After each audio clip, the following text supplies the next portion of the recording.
bikavuga Imana byose nibituze twebwe yagiriye neza turahari turayishima ibitavuga Imana byose nibituze twebwe yagiriye neza turahari turayishima ibitavuga Imana neza nibituze haleluya yagiriye neza turahari turayishima ibitavuga Imana byose nibituze twebwe yagiriye neza turahari turayishima twebwe yagiriye neza turahari turayishima twebwe yagiriye neza turahari turayishima twebwe yagiriye neza turahari turayishima twebwe yagiriye neza turahari turayishima ababyeyi yagiriye neza turahari turayishima twebwe yagiriye neza turahari turayishima twebwe yakijije haleluya turayishima twebwe yagiriye neza turahari turayishima twebwe yagiriye neza turahari turayishima twebwe yagiriye neza turahari turayishima twebwe yakijije Rwanda turahari turayishima twebwe yagiriye neza turahari turayishima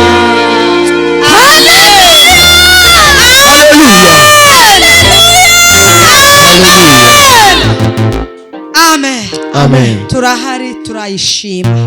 turi hano Imana ngo tuyishime, Tupo ili Mungu tuweze kumshukuru.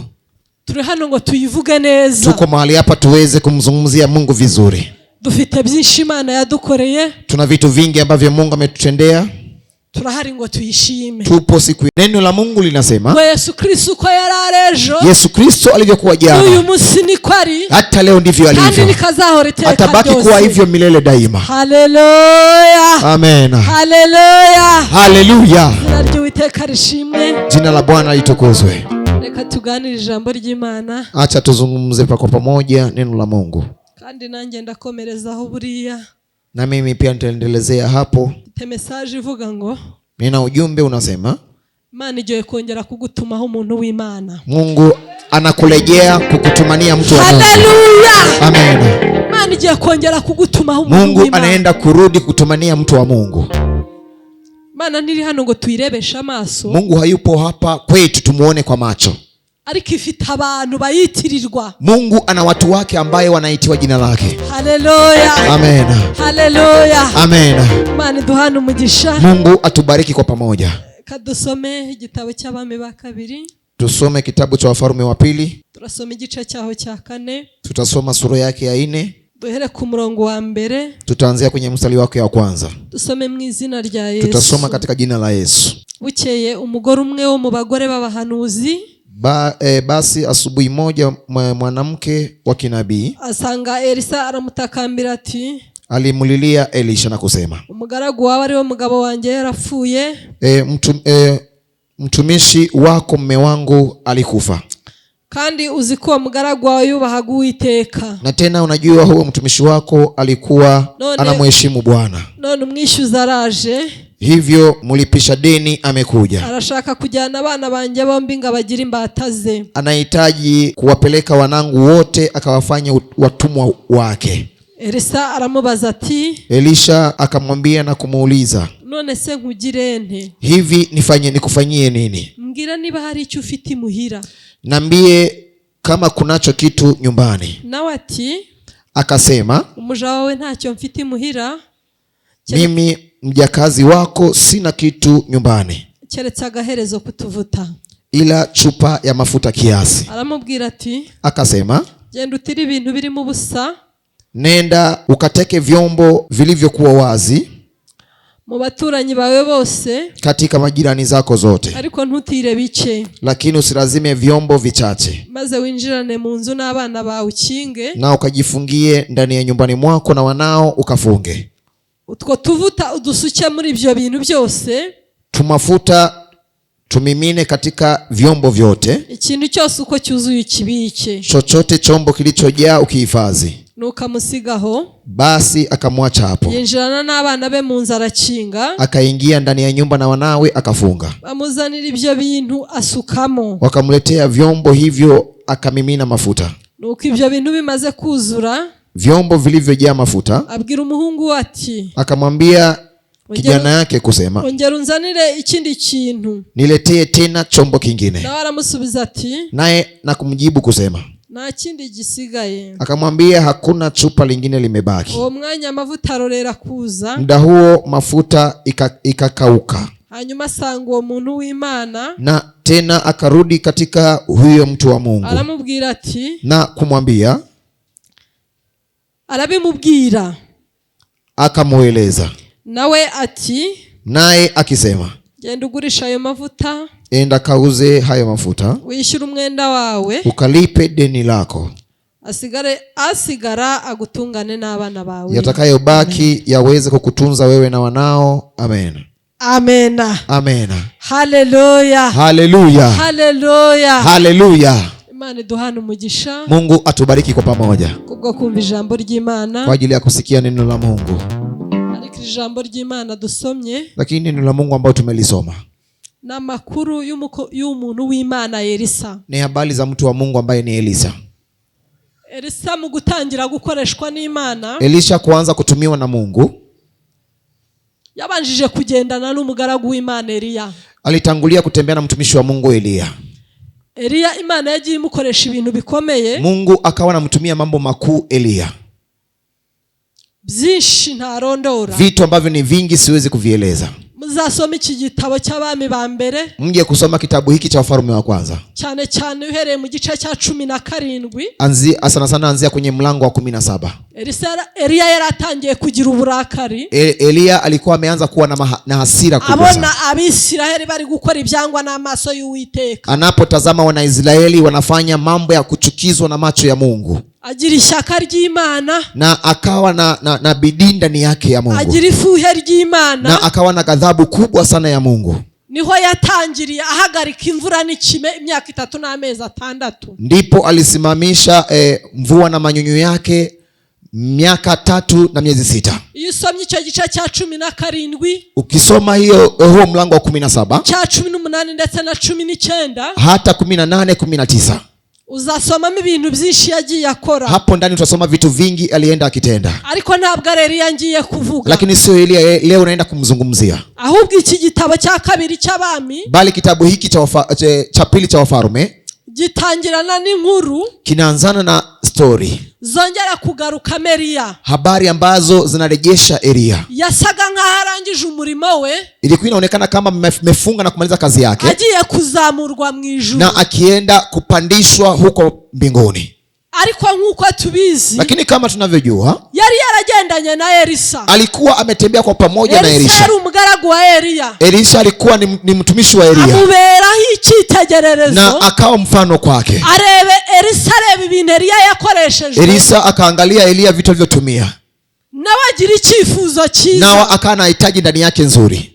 abonye ko Eliya agiye kuzamurwa mu ijuru, alipoona Eliya anaenda kupandishwa mbinguni, aravuga ngo sinshobora gusigara uko gusa, na akasema sitabaki bure hivyo, nanjye nkwiye gusigara nkora, nami nastahili kubaki hapa nikifanya kazi. agira ibyo byiringiro, akawa na hayo matumaini. mu gice cya kabiri cy'ahangaha, katika mlango wa pili wa mahali hapo, mu bami ba kabiri, katika Wafalme wa pili, Eliya ajya kuzamurwa mu ijuru, Eliya kwenda kupandishwa mbinguni. murabizi uburyo Elisa yamukurikiye, mnajua namna Elisha alivyomfuata, agendana nawe urugendo rutari ruto, akatembea safari pamoja naye, safari sio ndogo, ariko yari afite icyo yifuza, na alikuwa na kitu anakitamani, yari afite icyo ashaka, na alikuwa na kitu anachokitafuta. mu minsi ishize nibyo twari turi kwigana, siku za nyuma tumejifunza mambo hayo, turi kuvuga ngo mbese wowe urashaka ko Yesu akugirira ate, tukisema je, wewe unahitaji Yesu akutendee nini? dusanga ko kugira intego mu buzima, tukapata kuwa na malengo kwenye maisha, ukamenya icyo ushaka, ukakijue kitu tunachokitafuta, ari ikintu cy'ingenzi dukeneye, ni kitu cha muhimu tunachokihitaji. Elisa aza kumenya icyo ashaka, Elisha akaja kujua anachokihitaji. Eliya amaze kujyanwa mu ijuru, Eliya anapopelekwa mbinguni, asigara n'umwitero, akabaki na pindo lake nk'uko yawusabye Eliya, kama alivyomuomba Eliya, asigarana imigabane 2 y'umwuka we, akabaki na urithi aina 2 za roho yake kama alivyomuomba, asigara akora akazi, na akabaki akitenda kazi. haleluya, haleluya, haleluya, haleluya. agisigarana uyu mwitero, na alivyobaki na vazi lake, agasigarana imigabane 2 y'umwuka we, na akabaki na urithi aina 2 ya roho yake, niho yatangiye gukoreshwa imirimo n'ibitangaza. Ndipo alianza kutumiwa kazi za matendo na miujiza. Biblia ivuga ko akimukurwaho, Biblia inasema alivyoondolewa kwake, yari agiye kongera kwambuka Yorodani, alikuwa anarudi tena kuvuka mto Yorodani, agasubira iwabo, na akaweza kurejea kwao. ngabana b'abahanuzi bari bamwitegeye, Watoto wa kinabii walikuwa wakimtazamia ibintu bigiye kumubaho, na wakiwa wanangojea vitu vya kumtokea. Upande wake hakuwa na uoga. Yeye alikuwa anajua kitu alichohifadhi ndani yake, alikuwa anajua alichobaki nacho, kwa kuwa aligundua alichoenda kutafuta. Asingelijua, angekuja kuishia hapo Elia ambaye amemwacha. Lakini alipogundua anachokitafuta, aligundua ama amejua kwamba anafaa kuvuka Yordani. Amen. Hallelujah. Hallelujah. Amaze gusigara n'umwitero, alivyobaki na vazi lake, mu gihe abahanuzi bari bamwitegeye, wakati wa kinabii alikuwa anamtarajia, wakijiuliza atakavyovifanya, akijiuliza atakachokifanya. Bagiye kubona, walipoenda kushtukia, wakaona amechukua ile vazi ambalo alikuwa ameachwa, akaupiga ndani ya maji, maji yakajigawanya mara mbili. Elisha akapata njia na kupita. Hallelujah. Hallelujah. Hallelujah. Hallelujah.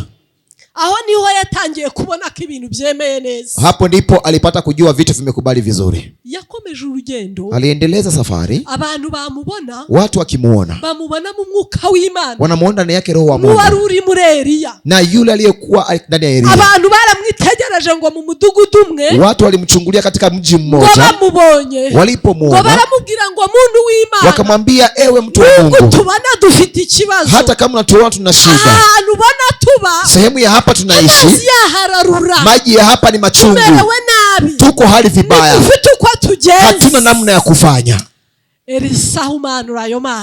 Elisa akaweza kutolea kuweza kufufua hayo maji. Amen. Tumeweza kusoma hizi habari muri iki gice cyaho cya 4 katika hii sura ya 4. Elisa yongeye gukora ikintu gikomeye. Elisa alirudi kutenda jambo ambalo ni kubwa zaidi. Ngubwo yageraga ku mugore umwe w'umupfakazi, alipofikia kwa mwanamke mmoja mjane. Uyu mugore w'umupfakazi, huyu mwanamke mjane, amubonye, alipomuona, yamubonyemo ko hari igisubizo yasubiza. Ndani yake alimuona kwamba kuna jibu atajibu vya kuendana na matatizo aliyokuwa nayo. Ngaramwitegereza, na akaweza kumwangalia. Atangiye kumubwira, alipoanza kumwambia, yari afite umubabaro, alikuwa na huzuni kubwa. Amubwira, akamwambia, nk'umuntu wabonaga yuko, kama mtu wa kuona kwamba nta kindi gisubizo afite, hakuna jibu lingine yako nalo. Atangira kumusobanurira, alipoanza kumueleza, ntabwo yatangiriye ku kibazo, hakuanzia katika shida yake, yatangiye gusobanura uburyo umugabo we yakoreye Imana. Alianza kueleza namna mume wake alimtumikia Mungu. Imana idufashe cyane. Mungu atusaidie sana. Natwe tujya kuvuga ikibazo, nasi tukienda kueleza tatizo letu, tujya tumenya aho tugihera, tujue sehemu ya kuanzia. Mukanabari, mke wake Nabari yitegereje umugabo we, alipomwangalia vizuri mume wake, abona Nabari ari bupfuko biri bugende kose, akaona Nabari vyovyote ile lazima atakufa. Ariko ageze imbere y'umwami, lakini alipofikia mbele ya mfalme, amenya ukuntu avuga, akapata namna ya kuzungumza, bituma umugabo warokoka, ikafanya mume wake aweze kuokoka. Haleluya. Amen. Uyu mugore nawe, huyu mwanamke naye yatangiye asobanura, alianza akijieleza, kuko yabonaga uyu muntu ari umuntu w'Imana, kwa kuwa aliona huyu mtu ni mtu wa Mungu, akumva ibibazo byagiye kumusobanurira, na nasikia maelezo yanaenda kumueleza, bishobora kutaza kumvikana neza, kwamba inaweza kuwa isije kueleweka vizuri, arikaza kugira ubwenge, na akaja kuwa na akili, atangira musobanurira, na akaanza mambo yake akimueleza, aramubwira ngo umugaragu wawe ari we mugabo wanjye yarapfuye, na kumwambia mtumishi wako ambaye ni mume wangu alikufa, kandi uyu mugabo wanjye yakoreye Imana, na huyu mume wangu alimtumikia Mungu, nani umwishyuza ari hano, hivyo mlipisha deni yuko hapa, arashaka gufata abana banjye, yeye wahitaji kuchukua watoto wangu, ngabajana bagira imbata, akawapeleke kufanyishwa utumwa. Elisa aramwitegereza, Elisa akamwangalia, aramubaza ngo none urashaka ko nkugirira nte? Akamuuliza na kusema, wahitaji nikutendee nini? urashaka ko nkora iki? Wahitaji nifanye nini? Aramubwira ngo none se nkugirene? Na akamwambia nikufanye nini? Haleluya. Haleluya. Haleluya. Haleluya. Haleluya. Haleluya. Uyu mugabo na huyu mwanamume, ku bantu basomye inkuru neza, kwa watu waliosoma habari vizuri, uyu mugabo ni Obadia. Huyu mwanamume ni Obadia. Muzasoma mu gitabo cya mbere cy'abami, mtasoma kwenye kitabu cha kwanza cha Wafalme, wa wundi wari ibwami, yule aliyekuwa awali hapa ufalme. Ahabu yatumagaho Elia. Yule mfalme Ahabu alikuwa kumtumania Elia wakati alikuwa ameoa wale nabii. Huyu Obadia mu gihe abahanuzi ngo bishwaga, kipindi cha nabii kuuliwa, yari yarafasha abahanuzi 100. Alikuwa ametenga nabii 100, 50 abahisha mu myobo, akawaficha katika mashimo, akajya bagaburiramo, na akawa anawalisha chakula pale. Arabagaburira ibyo yaratunze birashira, akawalisha chakula aliyokuwa nayo nyumbani akakwisha. Obadia ajya mu myenda, Obadia akaingia kwenye madeni, akajaza akagusanga, na anakuja anakukuta wewe, akakwaka ideni, anakukopesha deni ku mpamvu zo kujya kugaburira abahanuzi gusa, katika nia ya kwenda kulisha wanabii peke yake, wale alioficha katika mashimo wapate kula. Yesu nashimwe. Bwana Yesu asifiwe. Imirimo igipfu busa, matendo au kazi haipotelei bure. Obadia yaje kugera mu myenda iba myinshi. Obadia amekuja kufikia madeni ikawa kiwango kikubwa, birangira aje gupfa agifitiye imyenda, ikakuja kuishia mwisho wake amekufa akiwa bado na hizi madeni. Uyu niwe mugore wa Obadia, na huyu ndiye mwanamke wake Obadia. Ajya gusobanurira Elisa rero, alipoenda kutoa maelezo kwa Elisha, yari kuvuga ngo umugaragu wawe yarapfuye, hakuanza kusema mtumishi wako alikufa, kandi mukuri kuzuye iyi myenda, ukweli wa hakika hizi madeni uyu mubyeyi yari afite, huyu mama aliyokuwa nayo, si umwenda batse bagura ikibanza, si deni ambayo ililipwa na kununua kiwanja, si deni ya kununua nyumba, si umwenda batse bashaka iterambere mu rugo rwabo, si deni wamekuja kulipisha wakitaka maendeleo kwenye nyumbani kwao, ni umwenda bari baratse, ni deni waliokuwa wamekopa kubw'impamvu z'ubwami bw'Imana, yani kwa sababu ya ufalme wa Mungu. Mane tugirire neza, Mungu atutende wema sana. Ariko uyu mugore yabaye mu umwenda, lakini huyu mwanamke amekuja kukaa na deni. Umwenda umubera umusonga, niko tujya tuvuga, deni ukawa uchungu kwake zaidi, kugeraho umwishyuzaza, yani kufikia kiwango cha mlipisha deni kuja agahagarara hakavuga ngo noneho, na akasimama nyumbani mwake na kusema hivyo sasa, ikiwa hauna mambo ya kunilipa, ukabudafite ibyo kunyishura wewe wa mugore, na hauna mambo ya kunilipa wewe mwanamke, ibyo ntabwo bindeba, hayo hayanihusu. urama abana bawe, utanipa hawa watoto wako, mbajane njya kubagira imbata, niwapeleke niwafanyishe utumwa kwangu, ajya kubagira abakozi bo mu rugo, nini niwafanye wafanyakazi wa nyumbani mwangu, kubera wabuze ibyo kunyishura, kwa kuwa umekosa mambo ya kunilipa. Gari kabonye umukozi w'Imana uyu mugore, lakini huyu mwanamke alipoona mtumishi wa Mungu, abonye uyu muntu w'Imana, alipoona huyu mtu wa Mungu, amenya ko ari umuntu w'Imana, akatambua kwa kweli ni mtu wa Mungu, aramubwira ati muntu w'Imana, na akamwambia mtu wa Mungu, wandengera, unaweza kuniokoa, kuko kwa sababu abana banje bo bagiye kubagira imbata, watoto wangu wanaenda kuogeuza watumwa. Mani tugirire impuhwe. Mungu atutende wema. Haleluya. Amen. Haleluya. Haleluya. Ari igihe Elisa yaramubajije ngo urashaka ngo nkugirene, ngese nkugirene. Elisa alimuuliza, kuna kipindi alimuuliza wahitaji nikutendee nini au nikufanye nini? Aramubwira ngo mbwira niba hari icyo ufite imuhira, na akamwambia niambie kama una kidogo ama kuna kitu nyumbani mwako. Aramubwira ngo nta kintu ufite, na akamwambia sina chochote kile usibye mu mperezo, isipokuwa katika chupa utuvuta duke turimo gusa, tumafuta tuchache tuko ndani yake. Haleluya. Amen. Ari igihe umuntu ajya atinda mu kibazo, kuna kipindi mtu anakawia katika tatizo lake, bamubaza ikibazo afite, wakimuuliza swali ya tatizo lake ni gani, hasubiza icyo bamubajije, asijibu kile walichomuuliza. Uzagenda ubona abo bantu, utaenda ukiona watu hao, na Biblia hari aba yavuze, hata Biblia kuna wale imeeleza. Yakobo mugeri yarariganije umugisha mwene se, Yakobo kipindi alizuru baraka ya ndugu yake, mu rugendo yagenze, katika safari yake ameitumia. Hari aho yabajijwe imyaka ye, kuna sehemu alifika kaulizwa umri wa miaka yake, aravuga ngo imyaka yanjye y'uruzerero, akasema miaka yangu ya uzururaji. Ajya gusobanura y'uruzerero, akaeleza miaka ya uzururaji. Hari ahantu ikibazo kijya kigera umuntu, kuna sehemu tatizo linamfikisha mtu ku buryo umuntu ashobora kumubaza icyo yamufasha, mpaka mtu akimuuliza ni nini amsaidie, asiweze kujibu walichomuuliza.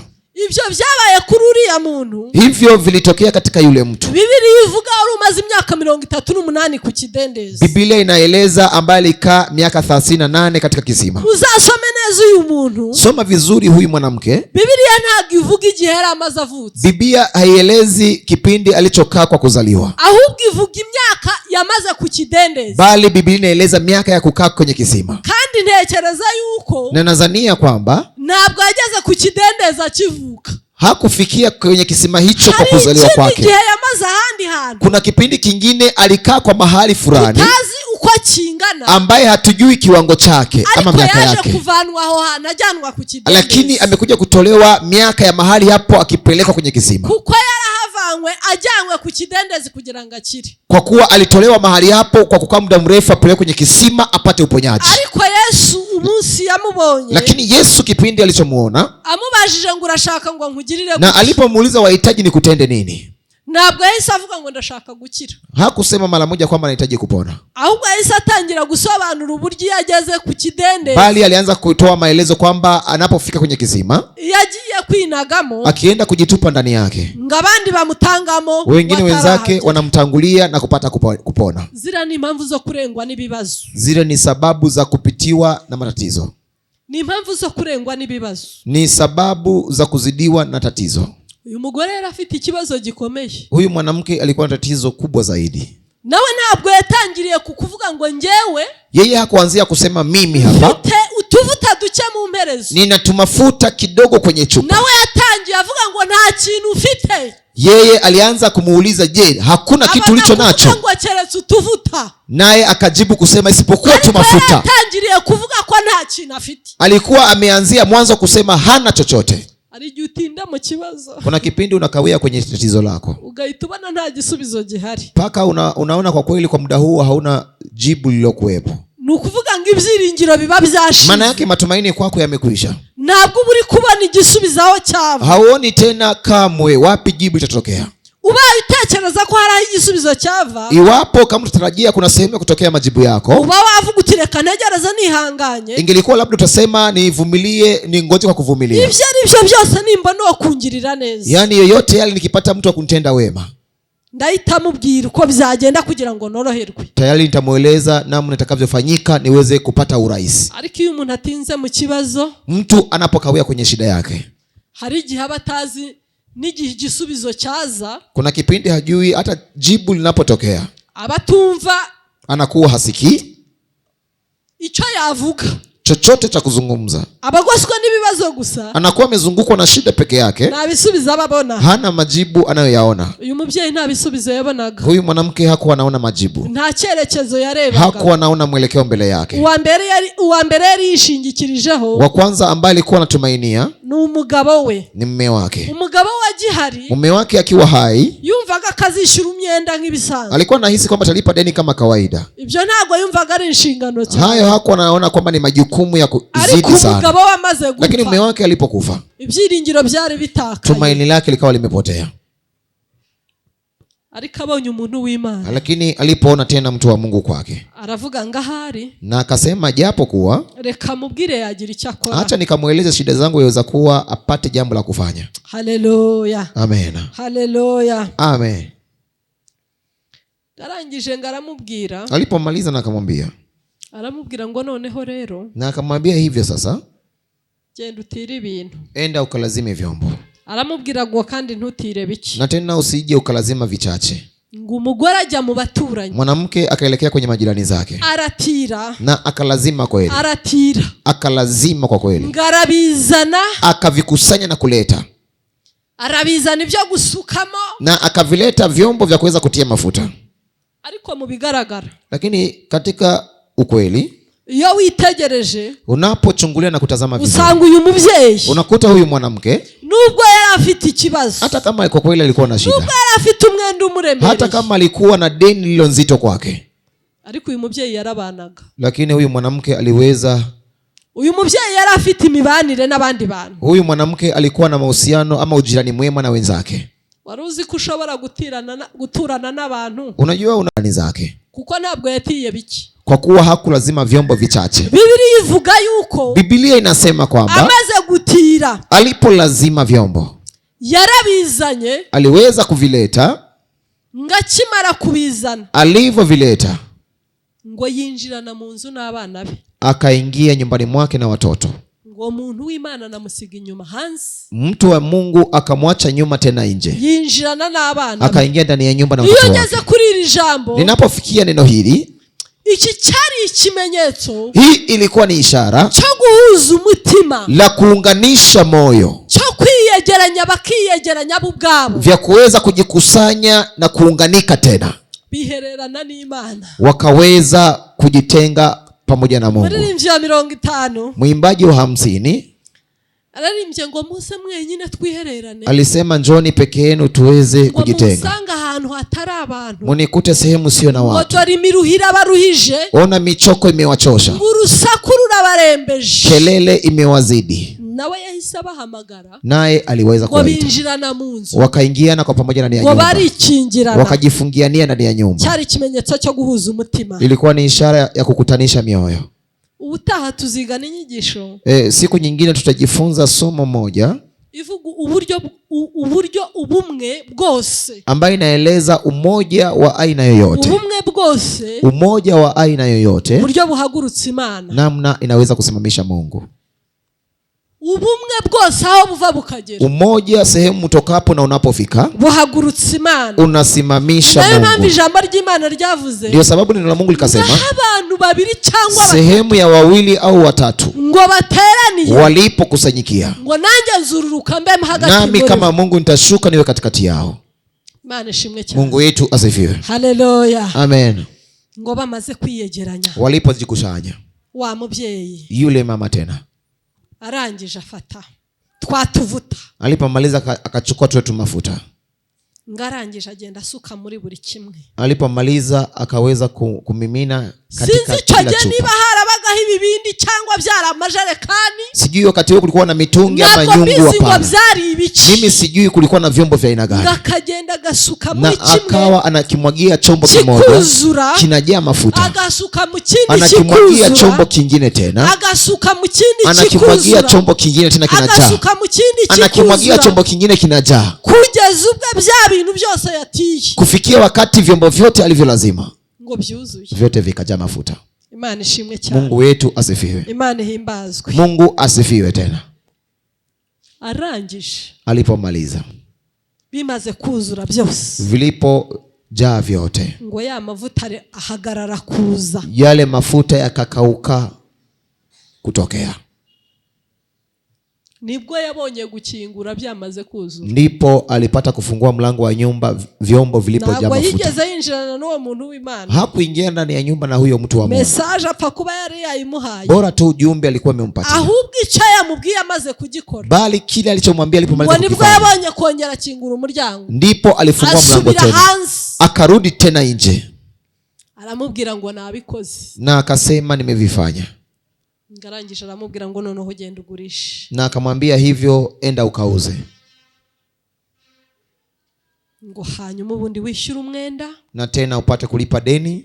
Numara kwishyura umwenda, ukimaliza kulipa deni, asigara zitakazobaki mafuta agutungane n'abana, ziweze kukutunza wewe na watoto wako. Haleluya. Amen. Haleluya. Haleluya. Umugore ashima Imana, mwanamke akashukuru Mungu, abana n'abana b'amahoro, na akaishi na watoto wake salama. Aho yabonaga ari nta nzira, sehemu alikuwa anaona hakuna njia, Uwiteka achiri, Bwana akafungua njia, abaho neza n'abana, akaishi vyema na watoto wake. Imana ishimwe cyane. Mungu wetu asifiwe sana. Haleluya. Haleluya. Haleluya. Haleluya. Nyamara kuri uyu mugoroba, japo katika jioni ya leo, Imana yagutumaho umuntu, Mungu anaweza kutumania mtu, yagutumaho intumwa, anaweza kutumania mtume. Haleluya. Amen. Kandi bya bibazo wari ufite na zile tatizo ulizokuwa nazo bigasubizwa na zipate kujibiwa. Abantu Imana yagiye isubiza, watu ambao Mungu alienda kiwajibu, nabwo Imana yigeze imanuka ngive mu ijuru. Mungu hakutokea moja kwa moja kutoka mbinguni ngize bayibonesha abantu aweze kushuka wameweze kumuona kwa macho, yagiye ikoresha abantu, bali Mungu alienda kitumia watu. natwe hari uwo yadutumaho, nasi kuna mtu anaweza tuma kwetu. uyu mugore atumwe Elisa, huyu mwanamke alivyotumiwa Elisa, ibibazo bye byararangiye, tatizo zake zilikwisha. Elisa mugezeho, Elisa alipomfikia mwanamke, bye byarasobanutse, vya kwake huyu mwanamke vilieleweka. abana be ntibagiye kugirwa imbata, watoto wake hawakupangiwa tena kufanya watumwa, yari usigara ari umupfakazi, angebaki akiwa mjane peke yake, ariko n'abana be bagiye gukoreshwa, lakini watoto wake wanaenda kutumiwa utumwa.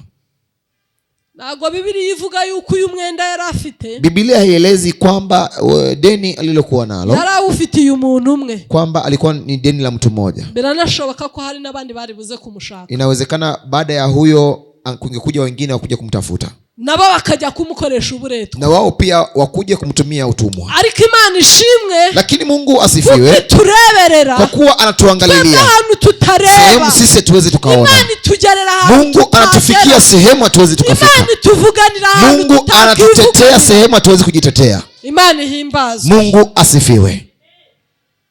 Uyu mubyeyi aratekana, huyu mwanamke akawa na utulivu, arongera agira ubuzima, akarudi tena kuwa na uzima au maisha. Imana igikiranirwa, Mungu hasahau, ngo yibagirwe imirimo. Mungu hawezi kusahau matendo ama kazi zake. Imirimo uyu mugabo yakoze, matendo ya huyu mwanaume aliyoyafanya, yatabaye umugore we n'abana be, alikomboa huyu mwanamke na watoto wake. iyi mibanire uyu mugore yagiranye n'abaturage, haya mahusiano ya mwanamke na majirani zake yatumye atira ibikwiriye, yani ilisababisha kulazima vyombo vya kutosha, kuko byaranashobokaga ko atari kubibona, kwa kuwa ilikuwa inawezekana huyu mwanamke asipate hivyo vyombo. ariko mu mibanire, lakini katika mahusiano mazuri na jirani kuliweza kutokea kitu kikubwa kingine. Imani dushoboze kubana n'abantu bose amahoro, Mungu atuwezeshe kuishi na watu wote kwa amani. Imani dushoboze kubana n'abaturanyi bacu neza, Mungu atuwezeshe kuishi na majirani salama, kubana neza n'abo dusengana. Mungu atuwezeshe kuwa pamoja kwa amani na watu wapfunditse umugisha wa kwako ndiye amefunika baraka. Haleluya, amen, haleluya, haleluya. Imani tugirire neza, Mungu atutendee wema, Imani dushoboze, Mungu atuwezeshe, kubera ko kwa sababu mwisi biduhinyuza ni byinshi, duniani vinavyotupinga kutushambulia ni vingi, ariko dufite Imana, lakini upande wetu tuna Mungu. Imana ifite ibisubizo by'ibibazo byacu, Mungu ana majibu ya matatizo yetu, kandi ntabwo yabura inzira icisha, na hata kosa njia ya kupitisha majibu yetu, kandi ntabwo yabura ukidutabara, hakosi namna ya kuweza kutuokoa. Haleluya, haleluya, haleluya, haleluya. kandi abidutumaho baracyahari, na tena wale Mungu atatutumania upande wetu bado wapo. Imana ishimwe, Mungu wetu asifiwe. Haleluya, amen. Hari umuntu umwe wigeze adusetsa, kuna mtu mmoja ashaye kutuchekesha, umukristo wacu ku rusengero, ni mkristo wa kwetu kanisani kule, yigeze aza kudusura, arambwira, kuna kipindi ashaye kuja kututembelea na kuniambia, ngo ubure rero ntakubeshya mama pastor, pengine bila kudanganya nikwambie mama mchungaji, ngo nje ntago nje niyumvisha ko hari ikintu mwabura. Mimi sijieleweshi kwamba kuna kitu mnaweza kukikosa. Ngo nje ntekereza yuko napenda kufikiria kwamba ngo ngiyo mubuza amafaranga, kwamba mkikosa pesa, ngo mushobora kwinjira mu cyumba, kwamba mnaweza kuingia ndani ya chumba, ngo mugasenga, ngo amafaranga mugasanga yuzuye mu cyumba, yani muombe na mpate pesa imejaa katika chumba. ariko ikintu cyose Imana izagukorera, lakini kitu chote Mungu atakachokufanyia nukuri ntabwo kizamanuka ngo kikubite hasi, ukweli hakitashuka kijipige chini, ahubwo bali Imana ikintu iduha, Mungu kitu anachotupatia, iduha ubuntu, anatupa mtu, ubuntu bukaduhuza n'abantu, neema inatukutanisha na watu, abantu bakaduha ibyo dukeneye, na watu wanatupa tunavyovihitaji. Haleluya, amen, haleluya, amen. ndabasabira ngo icyo gikundiro cy'Imana kibabeho, na watakia upendeleo wa Mungu ukawe juu yenu, abantu bubagereho, neema ya kuwapeanisha watu ikawafikie. Hari abantu bamwe, kuna watu mmoja batasomye ijambo ry'Imana neza, ambao hawakulisoma neno la Mungu vizuri, ngo bajye batekereza yuko kwamba Imana wao wakifikiria kwamba Imana yagaburiye manu Abisiraheli mu butayu. Mungu alipatiana mana kwa Wanaisraeli katika kwenye jangwa. Abantu ngo batekereza ko ngo manu yamanukaga. Watu wakazania kwamba mana ilikuwa inashuka. Ikagwa ngo abantu bakazana ibintu bagatega bakagenda bakajya. Kwamba inaanguka, watu wanatega vyombo wanaenda kula na kutumia. Ariko iyo dusomye neza ijambo ry'Imana. Na tukisoma vyema vizuri neno la Mungu, ntabwo ariko byagenze. Si ndivyo ilivyofanyika. Mana uburyo Biblia ivuga. Maana namna Biblia inavyoeleza. Twari utubutongo dutoya. Tulikuwa ni tumatunda au mbegu tudogo. Twendaga gusa nk'amasaka. Tulikuwa tunaenda kufanana kama mtama. Biblia ikivuga. Biblia inachokizungumza. Iravuga ngo izi manu. Inaeleza kwamba hizi mana kugira ngo abantu bazibone, ili watu wapate kuziona, ngo barazereraga, kwamba walikuwa wakizurura sana, ngo bakazishaka, wakizitafuta, bamara kuzibona, wakimaliza kuziona, kuko twari utuntu duto, kwa kuwa ni tumbegu tudogo, ngo bakaziteranya, walikuwa wanazikusanya bakazegeranya au wakaziokota na kuzikusanya. Ngo bamara kuzegeranya, wakimaliza kuzikusanya, Biblia ivuga yuko ngo barazisyaga. Biblia inaeleza kwamba walikuwa wanazisyaga cyangwa bakazisekura au wanazitwanga. Barangiza ngo bakazisonga mu ubugari. Wakimaliza wanazisongea ugari. Imana ishimwe cyane. Mungu wetu asifiwe. Imana ihimbazwe. Mungu atukuzwe. Ntabwo ari ikintu cyamanukaga bila mpango. Sio kitu kushuka bila mpango. Niba byarasabaga kuhaguruka abantu bakagenda. Kama ilikuwa inawezekana watu kusimama na kuondoka, bakazishakisha, na wanazurura kuzitafutisha. Bivuze ngo utashakishije ntacyo wabona. Maana yake bila kutafutisha kitu hakuna kitu kukipata. Wahamye mu nzu kayisenga byanyabyo. Ukibaki ndani ya nyumba kwako uombe vya kweli, ntacyo wabona. Hakuna kitu cha kupata. Uguhaguruka ukagenda. Lazima usimame na uondoke. Imana ishimwe cyane. Mungu wetu asifiwe. Haleluya. Haleluya. Haleluya. Haleluya. Haleluya. Haleluya. Iyaba byarashobokaga, ingelikuwa inawezekana, Elisa yagombaga kubwira uyu mugore. Elisa ingelikuwa amwambie huyu mwanamke, akamubwira ngo ngiye kugusengera Imana, na amwambie naenda kukuombea Mungu, amafaranga itazuita wishura imyenda, pesa ziweze kutokea na ulipe madeni zote. Ariko yamusabye kugira icyakora, na lakini baada ya hapo alimwomba kuwa na jambo la kufanya. Mu byo dushaka byose, katika tunavyovitafuta vyote, nicyo tugomba gukora. Kuna jambo tunafaa kulifanya. Imana ishimwe cyane. Mungu wetu asifiwe. Imana ishimwe cyane. Tena Mungu wetu asifiwe. Ahubwo Imana igutumeho umuntu mwiza, bali Mungu akutumainie mtu kwa jina la Yesu. Haleluya. Amen. Haleluya. Haleluya. Imana igutumeho umuntu, Mungu akutumanie mtu na akwambie kitu gani ukifanya, akubwire uko biri bugende, na akueleze namna utakavyokuwa. Haleluya. Haleluya. Haleluya. Haleluya. Elisa yamubwiye uko biri bugende. Elisa alimueleza namna utakavyofanyika. Icyambere amaze kukimubwira, cha kwanza alipomaliza kumwambia, amaze kubitunganya, alipovitayalisha, arongera arasohoka, akarudi tena kutoka nje, aramubwira ngo narangije byose byuzuye, na akamaliza nimemaliza vyote vimejaa. amubwira ikindi cha gukora, na akamwambia kingine cha pili cha kufanya, ati noneho genda ugurishe, na hivyo tena enda ukauze. Haleluya. Haleluya. Nani duhuze n'uwo muntu, Mungu atukutanishe na huyo mtu, atubwire icyo gukora, na atuambie jambo gani tulifanye. Imana ishimwe cyane. Mungu wetu asifiwe. Imana ihimbazwe. Mungu atukuzwe. Ibintu Imana yiteguye kudukorera, Mungu vitu ambavyo anapangilia kututendea ni byinshi, ni vitu vingi. natwe hari ibyo tugomba gukora, nasi kuna vitu tunafaa kuhusika kufanya.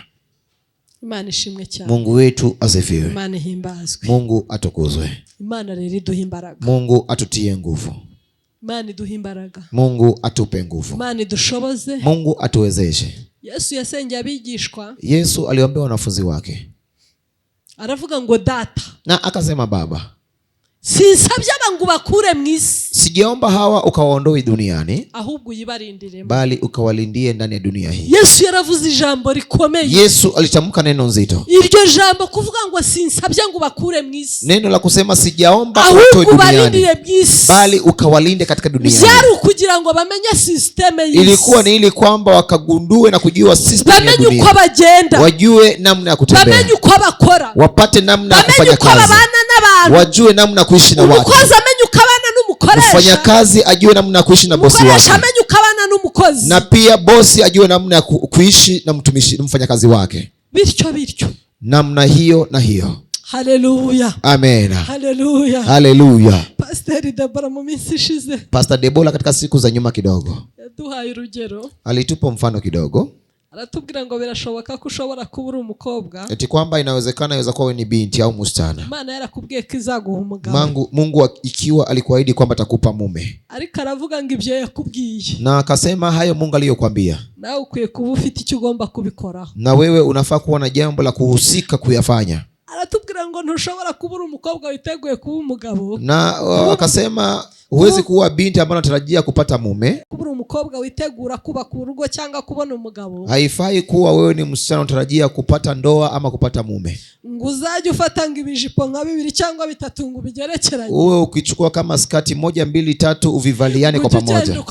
Wewe ukitembea njiani unavyotaka. Uvuge ngo urategereje. Na useme unangoja mume. Nguzamutegereza umubure. Utamngoja kwa kweli na umkose. Unajua alitwambia nini? Abantu bose bategereje. Watu wote wanaongoja. Bakwiye kuba bafite icyo bari gukora. Wanafaa kuwa na jambo la kitu wanachokifanya. Kigendanye n'ikimani bavuga. Vya kuendana na kitu wanachokizungumza juu yao. Nicho Yesu yavugaga. Ndicho Yesu alichokuwa kiongea. Sinsabye ngo bakure mwisi. Sijaomba waondoe duniani. Ahubwo bamenye uko bagenda. Bali wapate namna ya kutembea. Yarabitegereje. Aliweza kuangalia. Arababwira ngo dore ndabatumye. Na akasema ona na watuma. Ariko mbatumye nka hagati y'amasega aryana mwe muri intama. Na watuma katikati ya wanyama ambaye wana ukali wa kutafunana na nyinyi mkiwa kondoo. Mbatumye nk'intama hagati y'amasega. Na watuma kama kondoo katikati ya wanyama wakali. Arababwira ngo mugende mufite ubwenge. Na akasema tembeeni kwa na akili. Unajua kitu alichokuwa anawaambia? Yarababwiye nabwo ijambo rikomeye. Na hapo alikuwa amewaambia neno nzito kweli. Yarababwiye ngo nubwo mugiye mu masega kandi muri intama. Na alisema hata kama mnaelekea katika wanyama wakali na bado nyinyi ni kondoo. Amasega naramukamenya ko muri intama. Wanyama wakali wakigundua kwamba nyinyi ni kondoo. Azabajamo abarye. Watawaingilia na pia watafune kweli kweli.